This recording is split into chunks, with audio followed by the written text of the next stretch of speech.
If you know anything at all, then you know that U2 has been with us all week, and we didn't know what we were getting into, and they turned out to be tremendous. I mean, the music every night, it's just thrilling. Standing ovation. And by the way, I believe tonight they're going to be doing 2 songs, one on the show here, yeah, and then an extra song for the live audience. Am I right about that?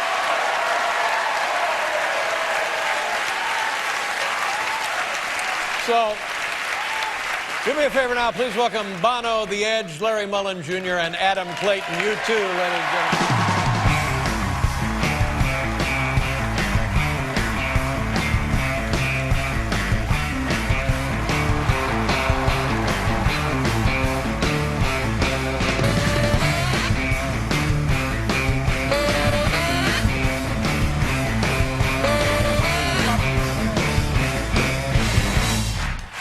Welcome back. You too, everybody.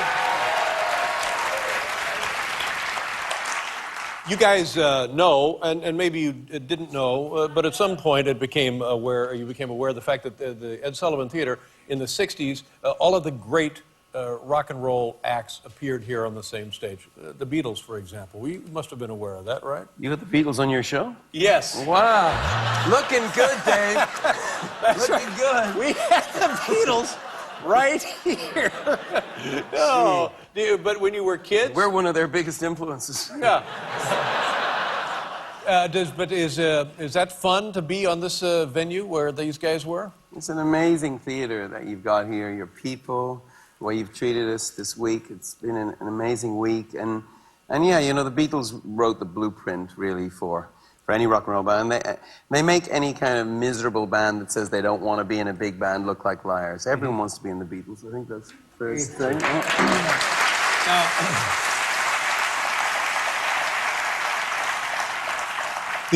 The origin of this group, you started, I guess, when you guys were in high school, more or less, right? And Larry, you started the band. Is that correct? That's correct. Yeah. And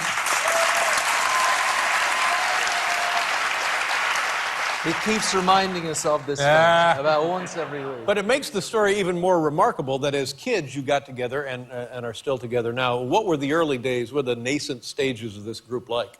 Well, Dave, I think it's important to point out that, you know, when I put that notice on the board, I asked for 3 other good-looking guys who could play, and this is what I ended up with. So, you know.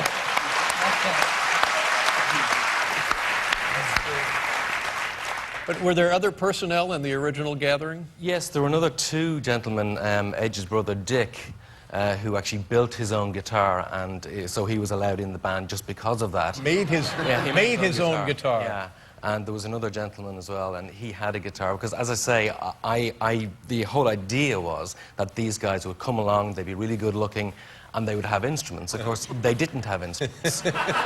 So I then had to find other people who did have instruments, who were good looking. Of course, when Bono came in, they got fired. Yeah. And I was relegated to being the drummer and hitting things. And the original name, it was really the Larry Mullen Jr. band originally? Yeah. I think it was for about 5 minutes. 5 minutes. Maybe 6. Then what was it after that? It was Feedback. Feedback. Oh, and Feedback. And that was to do with Edge's made-up guitar. Yeah. There was a lot of squealing and very loud kind of distortion coming out of the amplifier. Now, that's why we decided. looking back on it, and everybody who pursues something as long as we all have, you hope that you get better. So looking back on it, how were your skills when you first began? Pretty bad. Really? In fact, one of our very first shows, we had 2 guest singers, 2 girls. Mm-hmm.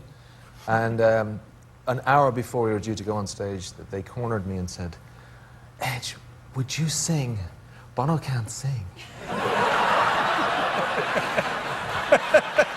Well. Now, No friends in New York? now they said then, "Would you sing?" And I said, "What? I can't sing." Had they given me 2 hours, maybe I might have. It was 1 hour before the first show. You guys were appeared at the mall for the inauguration, and many other monumental historical appearances in Germany for the crumbling of the wall. 20 years ago this year. 20 years ago. And yeah.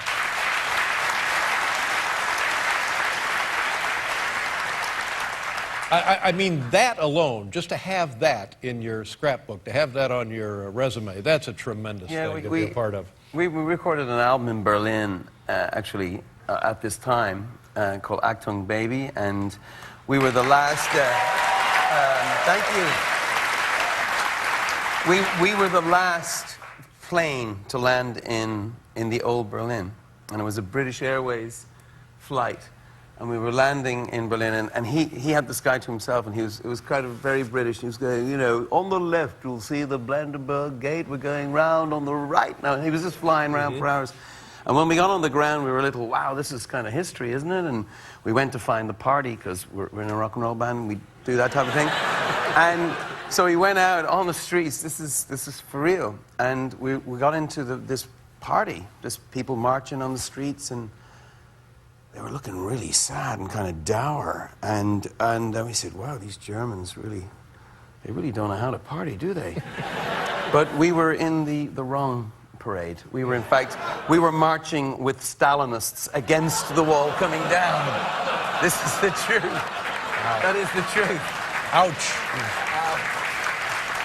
We never quite got the rock and roll thing down over the last 30 years. We can't do it just right. Adam, is there anything you want to add to this before we wrap it up?